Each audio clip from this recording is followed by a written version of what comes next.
person and the family and the society interlock, all three. Obviously, God designed the family. That's it. We have the faith. We know He designed the family from the time of Adam and Eve onwards. He designed the person from the time of Adam onwards, and He designed society from the moment that there would be children of Adam and Eve, and then grandchildren, and then the human beings would spread all over the world.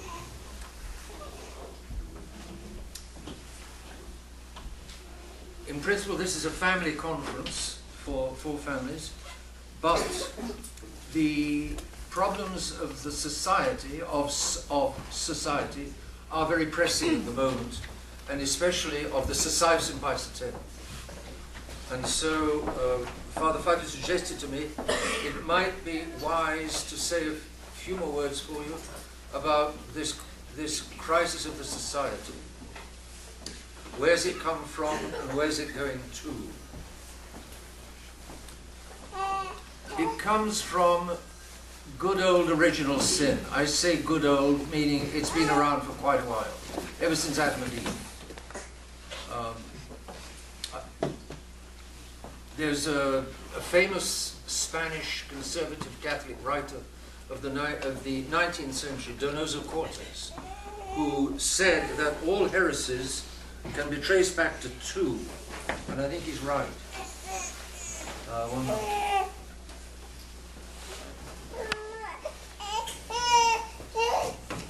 Don't worry, there's plenty of crayons here. Plenty of them. Just two.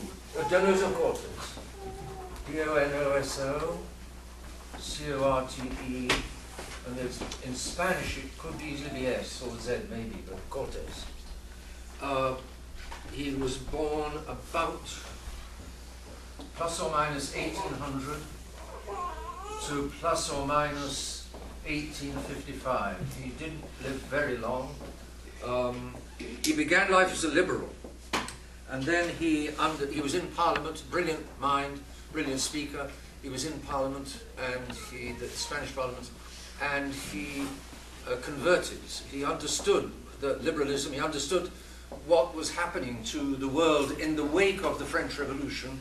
You had yesterday, 1789, the French Revolution, and he understood liberalism, and then he got back to his faith, and he wrote some marvelous things and prophetic things about the way the world would go. And he said, amongst other things, he said that all heresies can be traced back to two: the denial of original sin and the denial of the supernatural. And even those two go together. The denial of original sin and the denial of the supernatural. Original sin.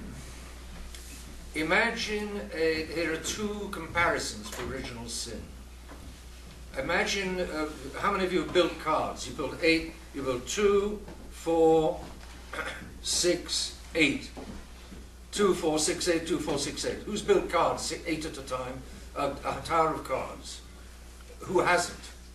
Okay, you know what I'm doing. It's very fragile, and it easily collapses. But when it collapses, all of the cards are exactly the same. What's been lost, something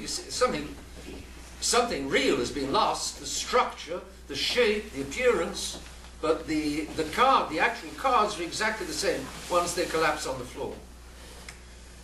Original sin is human nature given by God an original structure, so that it was like a house of cards. And it was much less fragile than a house of cards. Adam and Eve were naughty, big time. In order to break the structure, that God gave them as a gift to begin with, they really had to sin. So the sin of Adam and Eve was serious. Very serious. Another comparison, a tire. A tire hits a stone, the tire is cut, the rubber is almost exactly the same. The rubber is now split, but the rubber is exactly the same rubber as it was before it was split, only now there's a split. And of course the tire is completely different from what it was. It's unusable. Human nature, Adam and Eve sinned, they put a hole in the tire, so to speak, and they brought down the house of cards, but the cards were exactly the same, the rubber is exactly the same. In other words, in human nature, there is a nature that stays exactly the same, that stayed exactly the same. The basic nature of Adam and Eve stayed exactly the same, but a structure that God had given it was just no longer there. And there was a puncture, and there's a puncture, and the advantage of this comparison is that you pump the tire up again, but it's going to keep leaking. You're going to have to pump it, keep on pumping to be able to use it. But it'll always keep on leaking. Poor old human nature always keeps on leaking. This Hollywood denies. Hollywood stinks, as they might say in German. Stink. Hollywood is horrible. The philosophy, the ideas, the basic principles behind easily most Hollywood films are heretical and they're naturalistic. Hollywood denies the supernatural. It hasn't got an inkling of the supernatural. When Hollywood does a Catholic film, it just doesn't jive. The few that I've seen, it just doesn't jive. Because those film directors of Hollywood, they've not got the faith. They've got no idea what the faith is, or where it's a total dimension which they're completely missing. So, and Hollywood denies original sin. As I said to you, these two, this basic double denial that Donoso Cortes spoke of, you find the two going together. So where the supernatural is denied, the original sin is denied. Because if you deny the supernatural, all that's left is the natural. And if the natural is everything, then it's difficult to believe that it's punctured. It's difficult to believe that it's collapsed. It's only if I have an idea of some much higher order which a man fell from and which man is called back to. So, an idea that every Catholic has. The idea that Adam and Eve fell, and the idea that Jesus Christ came to build us back and enable us to go to heaven. Every Catholic's got that in his head. But without the faith, the supernatural collapses, and then the idea that the nature is sinful collapses. Why does the idea that nature is sinful? Because of pride. Man can't bear to believe that he is not the greatest and the best. If he doesn't believe in God, if he doesn't have an idea of God so that he can see his own smallness and his own sinfulness. Oh, I open a bracket. When people begin to go to the Tridentine Mass, let's say after they've been in the Novus Ordo for a while, you may have noticed some of them, a number of them, begin to attend a few Masses, they like it, but then they don't come any longer. I'll bet you that one reason why is because when they come back to the true Mass, the supernatural begins to open up again. Because the Mass is purely supernatural. Well, not purely, but it's largely supernatural. It's highly supernatural. And so when people begin to go to Mass, they realize, they're reminded, they come back to there being something much more. When there's something much more, and then they look at themselves, I'm going to have to go to confession. The shoe begins to pinch for various reasons. And so they may not go to Mass, they may not stay with the Tridentine Mass, not because they don't like the Mass, but because they know that the opening of that dimension makes them realize that they are sinners. Without that dimension, they could think that they were the cock of the dung heap and that they could walk around, we men, we're the greatest, we're the best, there's nothing above us, and so on and so on. But once they realize again there's God, I begin to see who I am, and I recognize I'm a sinner. So the denial of the supernatural and the denial of original sin go together, and both are heavily denied in today's world. You're living in today's world. I'm sure many of you have seen many Hollywood movies like I have, and it would be difficult for this influence of this naturalism. The error of shutting out the supernatural is called naturalism. It's saying that there is nothing above nature. The order of nature. Somebody once said, and it's a very good way of putting it, nature is what God gives to us of ourselves. Supernature is what God gives to us of himself. Supernature is purely God. It comes from God. It can come from God alone. You and I, by our purely natural strength and forces, we cannot achieve anything of supernature. by our purely natural strength. If I have the gift of faith, and if I'm in a state of grace and I have charity, then I can achieve merit. Then what I do is meritorious, thanks to the state of grace that I have. But if I don't have the state of grace, there's nothing I can do. I'm an elephant that's fallen into an elephant trap, and I cannot get out of it by myself. God alone can pull me out of the state of sin, out of the state of mortal sin. So, the modern world denies original sin. Denying original sin, it cannot understand. It completely misunderstands life. And blocking out, shutting out the life to come and the world to come, it completely falsifies this little life. I'll give you an example, classic example. Equality, liberty, equality, fraternity. You may remember that was the slogan of the French Revolution. Liberty, equality, fraternity. Before God, we are all equal. Old, young, intelligent, dumb, man, woman, black, white, Jew, Gentile. As St. Paul says, in Christ, we are all, there's neither barbarian nor Greek, neither Scythian nor Jew or Gentile, whatever, as St. Paul says. That's in Christ. That's before God. But before men, amongst men, we're not equal at all. The races are not equal. The regions are not equal. The sexes are not equal. In any way, in everything of the heart, women are generally superior. In everything of the head, men are generally superior. There are always exceptions, of course, to that rule, but they're not equal in anything.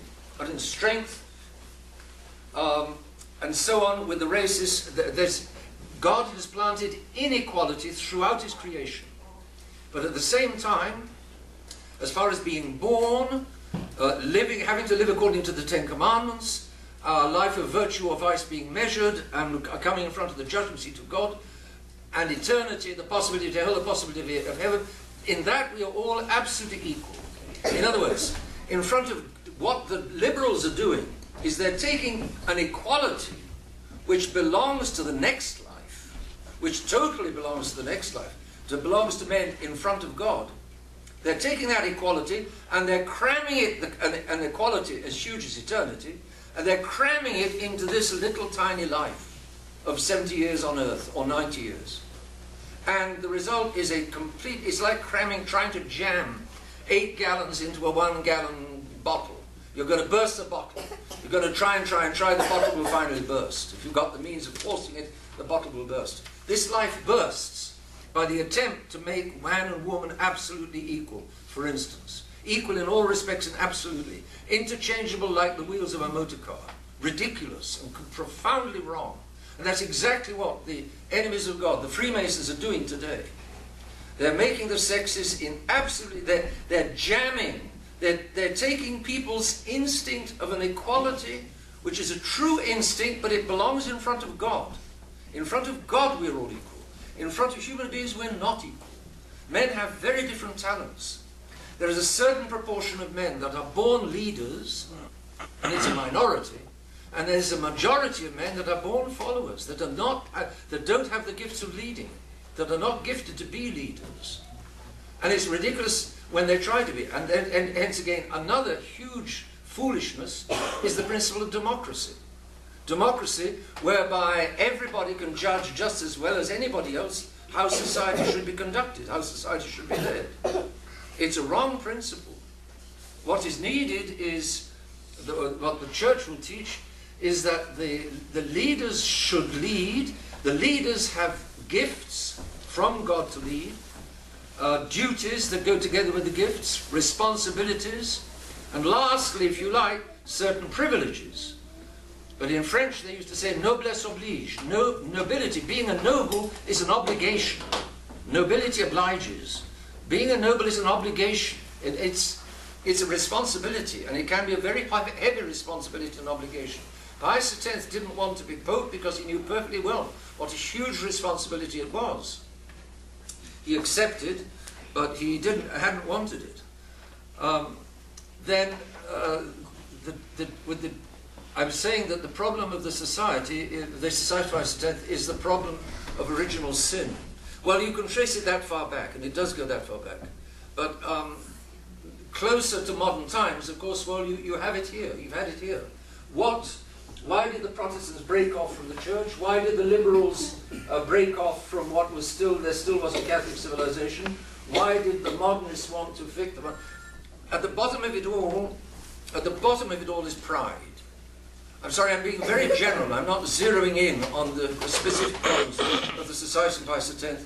But the problems of the Society of Pius X, the problems that it's now going through are basically as old as the hills. So, what we're up against is pride, the world, the flesh, and the devil, the three enemies. I'm still being very, very general, but you know, it's good old sinfulness. It's sin. What form does that sin take? You're going to. I mean, let's be more specific. Let's get down to the particular case of the SSPX. Well, I think that.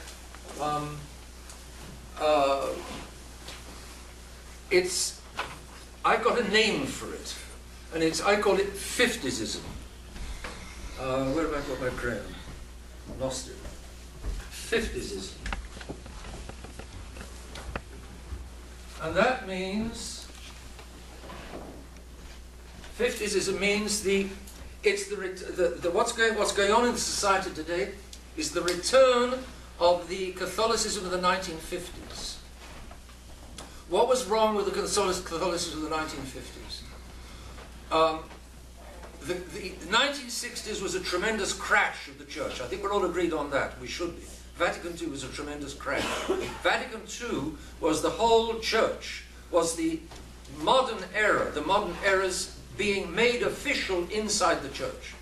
The difference between modernism and neo-modernism was the difference between the era being condemned by the whole Church following Pius X and the era being accepted inside the whole Church following John the 23rd and Paul VI and John Paul I and so on and so on. John Paul II, I mean. What is the era of the 1950s? What's wrong with the Catholicism of the 1950s? The 1960s was a great crash. Now, if it was a great crash, if it was a great fall, on the one hand, it must have been at a certain height to be able to fall. If you aren't at a certain height, you can't fall. If Vatican II was a great fall, then the Church was at a certain height before the crash. On the other hand, if you make a great fall, you must have been standing right on the edge. You were standing in a foolish place, and you were not watching what you were doing, and therefore there was something very wrong with the Church. So there was something right with the Church of the 1950s, and there was something that was very wrong, because the Church of the 1950s generated the crash of the 1960s. What was wrong with the Catholicism of the 1950s, which came back to modernism? Well, we saw it basically yesterday. Protestantism and liberalism and modernism have created a new world. That new world is all around us.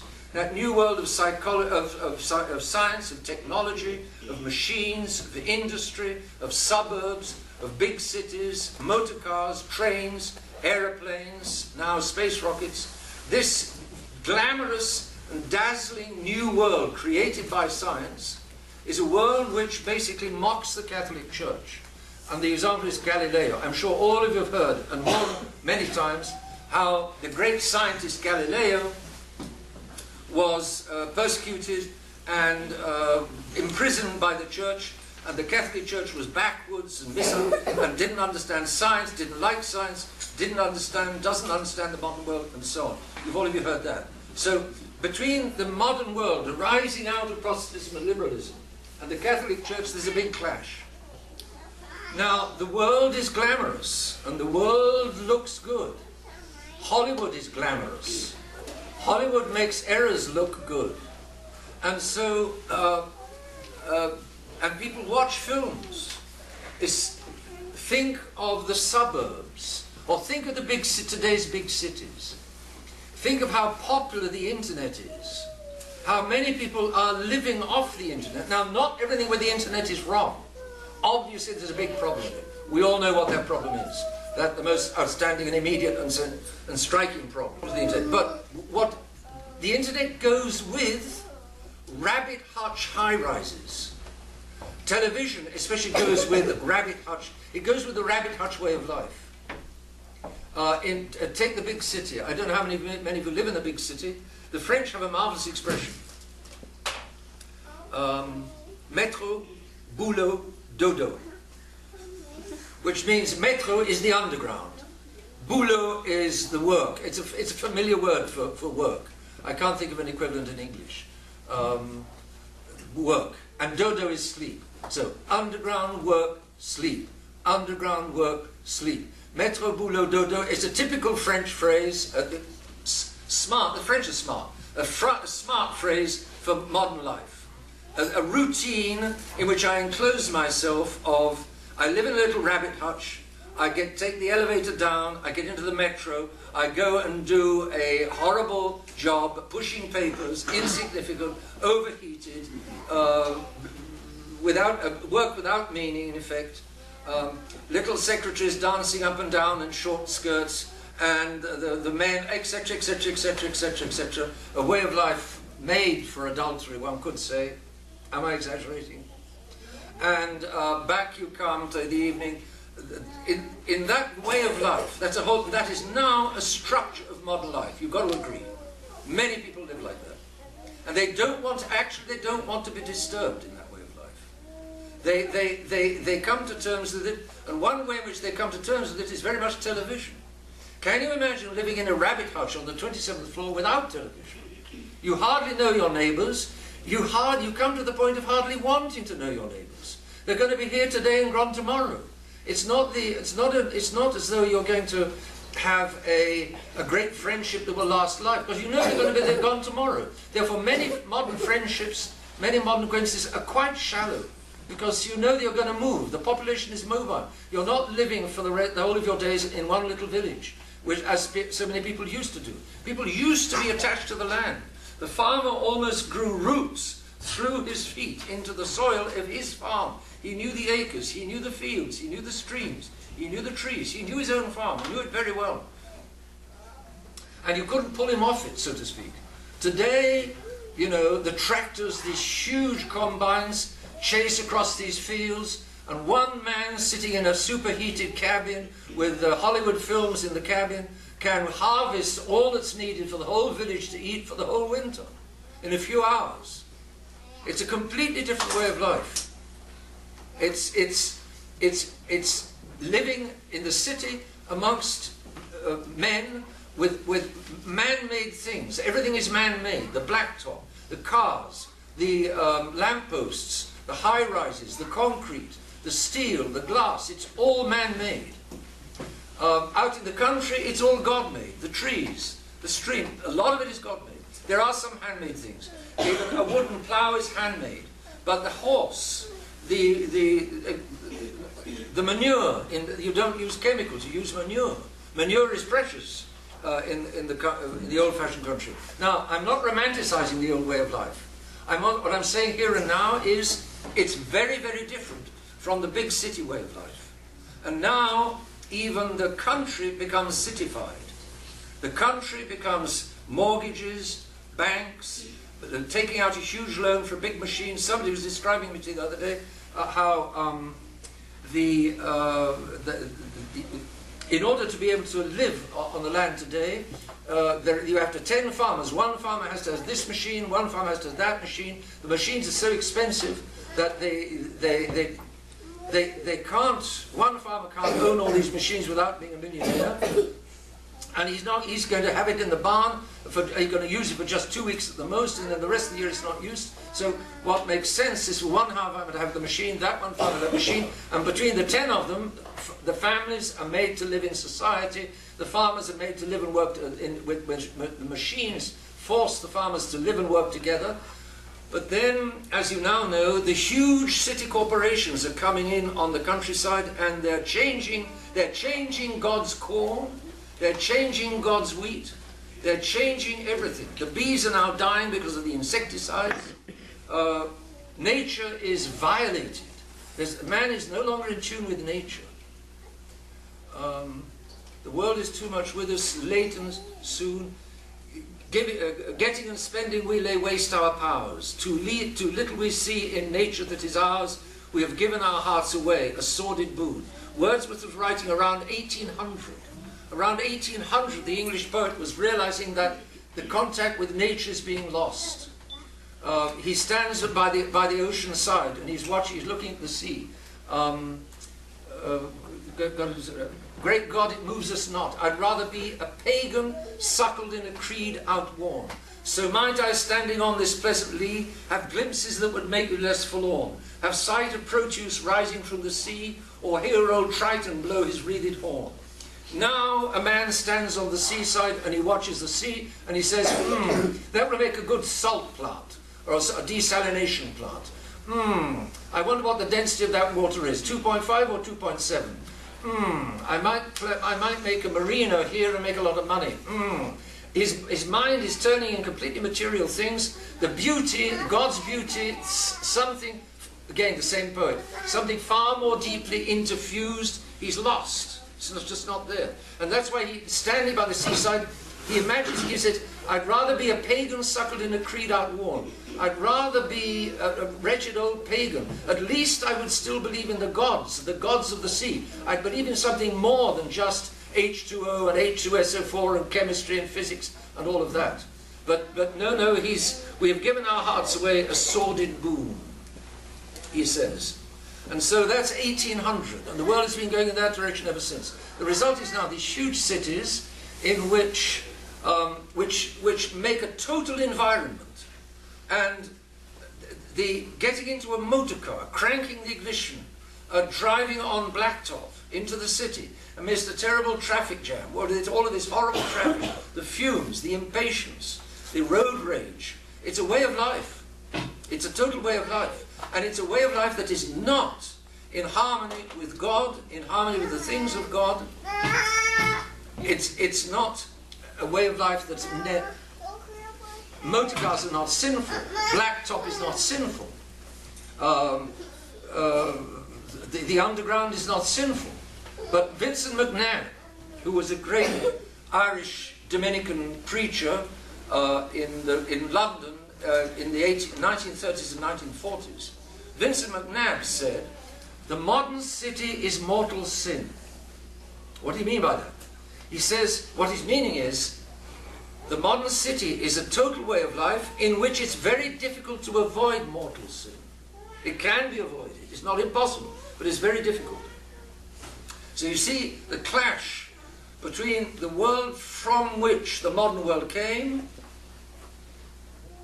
and the modern world. In other words, God's world and the modern world. There's a profound and deep clash.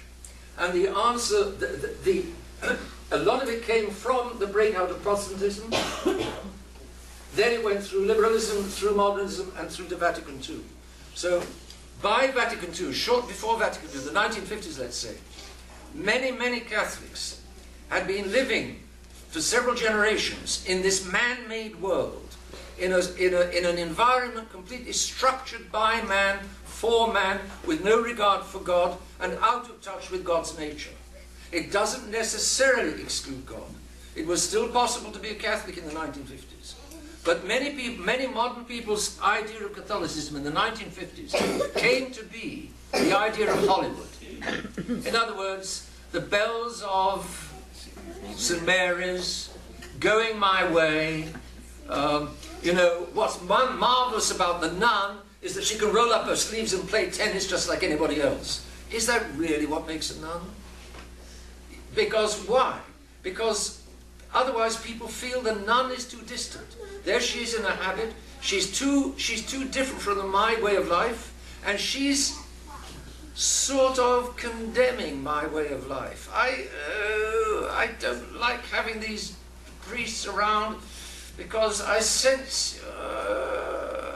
So, what's the temptation for the priests and nuns? Well, they feel that they're not quite fitting in with the world around them. Their temptation is to hike up their skirts and begin dancing with the rest of the world. There is the second volume of Michael Davis's trilogy on, what was it, the Cranmer's Godly Order, Pope John's Council, and Pope Paul VI's New Mass. I'm sure some of you know one or two or three of those books. They're very good.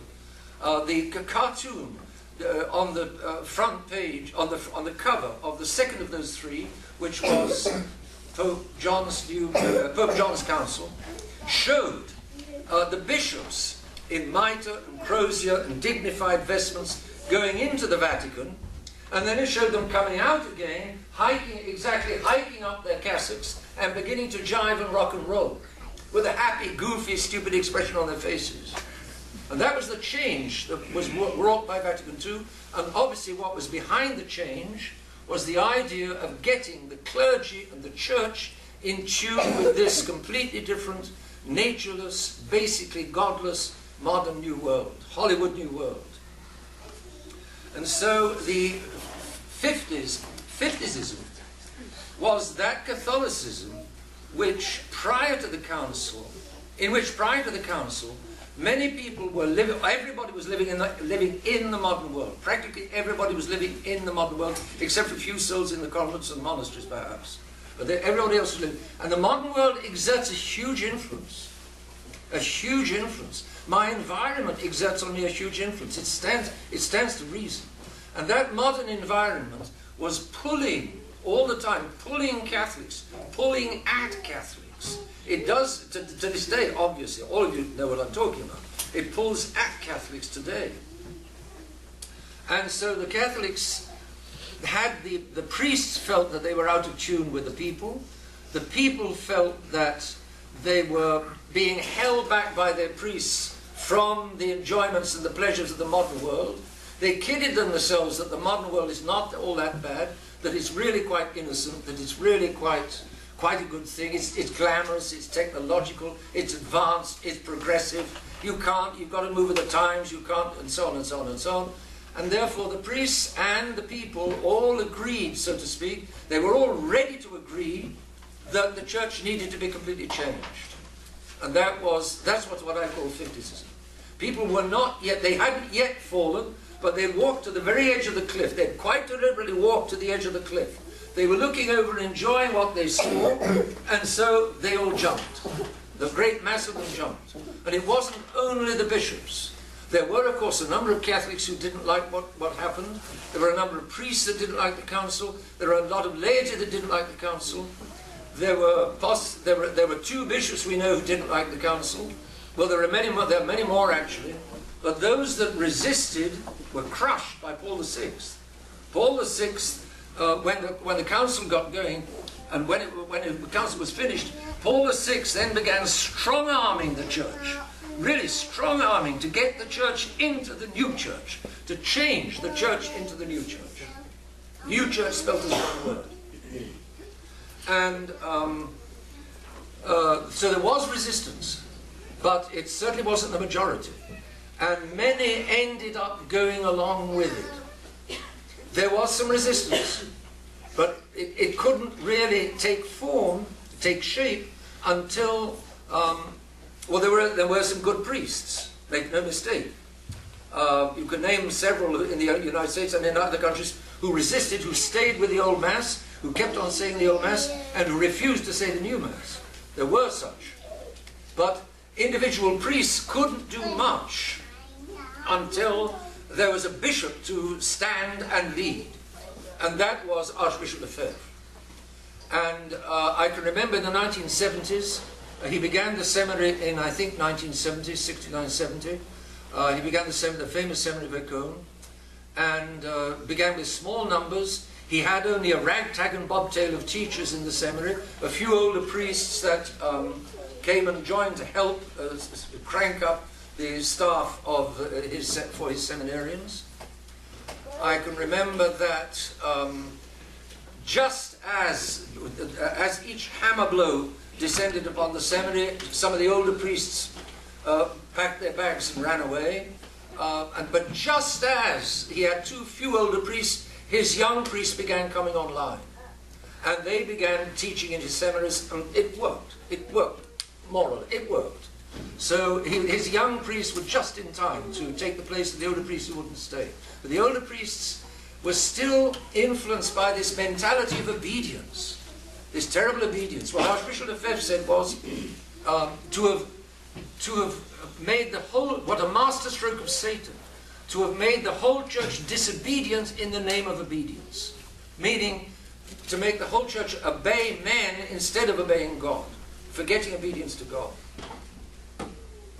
I can remember many things from the seminary of the 1970s. What was another thing I was just thinking of? Oh yeah, what I was going to say was, I remember from that time, he said, the Archbishop used to say, if only he could have found another half dozen bishops to take a stand with him, only half a dozen would have been enough to throw a major monkey wrench into the works of the revolution of Paul VI. It was a revolution that overthrew the Catholic Church and made the new church as you now have known it, as we have now known it, which is not Catholic, which is it's a new religion. It's a religion of man. It's a religion of man in the place of the religion of God, and that's again a religion of the modern world in place of the religion of God, a religion of industry and technology instead of the nature of God. One reason for thinking seriously of getting back into the country, if you can, there may be many reasons why you can't. I've trained for this job, which only exists in amongst the high-rises. I'm going to have to live in a high-rise. I can't move out of the country. Fair enough. God will not hold it against you if you don't move out of the country. But if you have the possibility, stop and think. Look before you lead when it comes to moving out into the country. In the country you've got much more chance of living among the things of God than among the things of man. You've got much more chance of having an environment of God for the religion of God as opposed to an environment of man that makes war on the religion of God. But you've got to look before you lead. Here's another fact. I have a friend in Canada who moved way out into the country in another province of Canada in the idea of starting up a Catholic sort of village or group out in the country. Didn't work. They didn't have a priest. They had a priest that visited them only, I think, once or twice a month. And otherwise, the families were left amongst themselves. The families began. Each family looks after its own interest. There began clashes amongst the family. It failed. It was the right idea, but you need more than just the right idea. So, what you've got then is Fifticism is a lot of Catholic laity and Catholic priests pressured, softly pressured, subtly pressured, deeply pressured by the whole modern world to think in tune with man instead of thinking in tune with God. And therefore they're ready to abandon the religion of man, to abandon the religion of God for the religion of man. And that's what happens with Vatican II. And what you've got now is exactly the same modern world, only even more so. You know how much technology has advanced since the 1950s. In the 1950s, Elvis Presley was new. He was the first white rock and roller. He was very good. But it was a new kind of music, and as the Chinese proverb says, when the mode of the music changes, the walls of the city shake. Elvis Presley was a revolution in music. And don't underestimate music. A revolution in music meant a revolution in the hearts and minds. That's what it means. So the 1950s, television was just coming in, and there was no question of abortion, and euthanasia, same-sex marriage. These things just not even thought of, hardly thought of. Practiced perhaps on the QT because the principles were still good and the legislation was still good. And the legislators the United States was a decent country in the 1950s. There was the general decency, which the young generation today has no knowledge of. The oldsters, we oldsters, know what there was. But the youngsters today, it's a world that's gone. The 60s were a tremendous revolution. Therefore, if we accuse the 50s of having caused Vatican II, can we be surprised that the 60s, 70s, 80s, 90s, 2000s have caused the society to go soft. That's the process at work. It's a soft, get into a motor car, it's the modern world. I'm not saying we should never stop getting into motor cars. All I'm saying is that every time we're getting into a motor car, we're paying a little price, and that little price adds up with all the modern things that I use and get used to and that enter my soul and that I admire and that I value. I've got to be careful how I admire the things of the modern world to make sure they don't get in between me and God. So, can we be surprised if the 70s, 80s, 90s, the society began in the 70s with a marvelous, a real man of God, the Archbishop Lefebvre, a real man of God. He had his failings. Let's idolize him. Let's make an idol of him. But he was a real man of God. He had all the essentials were in place. He stuck to the religion of God, and he understood the modern world. He understood all of this in depth. He learned it at the seminary from his great teacher, Father Lefebvre, and he taught it to the youngsters. And the youngsters, and here's the problem with the Society of Pius X. The youngsters all went to seminary. These young men of the 70s and 80s, they went to the seminary and they sat down on the benches in the seminary. Oh, Archbishop Lefebvre, Echo, ooh. And they sat there and they learned everything they learned, and they wrote it all down. They wrote it down in notebooks. They learned by heart their notebooks. Archbishop Lefebvre echoed, ooh, ooh, ooh, ooh. And then they came out of the seminary, we are the best, ooh. I'm caricaturing, I'm making fun, obviously, but there's that side to it. And then the Archbishop died. As long as he was there, he kept reminding people, and he held it together, like Pius X held the church together in the 1900s. Archbishop Lefebvre held the society together for as long as he lived, because he was a charismatic figure. He was obviously a man of God, a deeply Catholic man. Everybody admired him. Once they'd understood what he was about, everybody admired him. But once he was dead, well, then the world began gnawing away again. G-N-A-W-I-N-G. This total environment, which had been the environment of these good youngsters, these good young men, before they went to the Archbishop's seminary. The glamour of the Archbishop wore off. His teachings, well, yes, but... And so, little by little by little, the society, the leaders of the society began to slip, and so the society is now going the way of all flesh.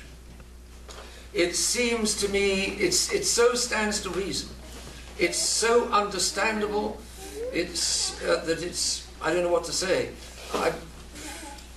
In French they say, tout comprendre, c'est tout pardonner. So if you understand everything, you forgive everything. There's some sense in that saying. And if you understand, the world is really rather nice. The modern world is really rather nice. Hey, these leaders of the society, gosh, yes, they have a point. Do you know what? I think I might as well tomorrow or the day after become a liberal myself. After all, it would make life easier. I wouldn't have to swim against the current so much any longer. You see the temptation. The temptation is very easy. The world, the flesh, and the devil. The religion of man, pride. The religion that fits the modern world, the world. The world, the flesh, the devil. The world, all around us. The devil, pride. Man-centeredness as opposed to God-centeredness. The flesh, well, we know where that is all over the place today. So that's where perhaps the society is coming from. What's the solution? Well, the solution, Solzhenitsyn said, and Dr. White loves quoting Solzhenitsyn, Solzhenitsyn said, the division between good and evil does not go between this power block and that power block. The division between good and evil does not go between this party and that party in this country. The division between good and evil does not go between my friends and my enemies inside this party. The division between good and evil goes right down the middle of my own heart. And therefore the solution to the problems of the modern world is what I am going to do about my own sinfulness. That's the start. And what am I going to start? How am I going to start? Prayer, of course. But remember always the old proverb, pray but keep rowing to shore. In other words, prayer, yes, but also my own effort. Pray but keep rowing to shore. Otherwise, if you just sit in the boat and do nothing, you're going to drift away from shore, you're going to drown. So you pray, but then God, the other proverb says, God helps those who help themselves. So what are we going to do besides praying to help ourselves? Well, that's another discourse. But it starts with ourselves. It moves on to our family, which is the importance perhaps of what we're doing here these few days. And only after that, if the person in the family, if I am responsible for a family, I look after my own soul. I look after my family, and then I will see what I can do to hold myself and my family against this total environment of today, which is not good, and it's not going to get any better, and it's going to perhaps come after us and persecute us. And Father Voigt says we better prepare for martyrdom, and I'm not sure that's. I basically agree. God may not ask us to be martyrs, but He may well. It's going to be all or nothing. And since I'm no longer in the pulpit, then I think I can sing it. With me, it's all or nothing. And if you remember the old song from Oklahoma. No half and half romance will do. With God, it's all or nothing. And that's the bottom line. And the 50s, it was a half and half romance with God. And God said that won't do, and He punished us with the 1960s and with the collapse of the church. And now He's punishing the society because there are not enough priests, not enough laity in the society who recognize that with God a half and half romance won't do. It's our problem. God bless.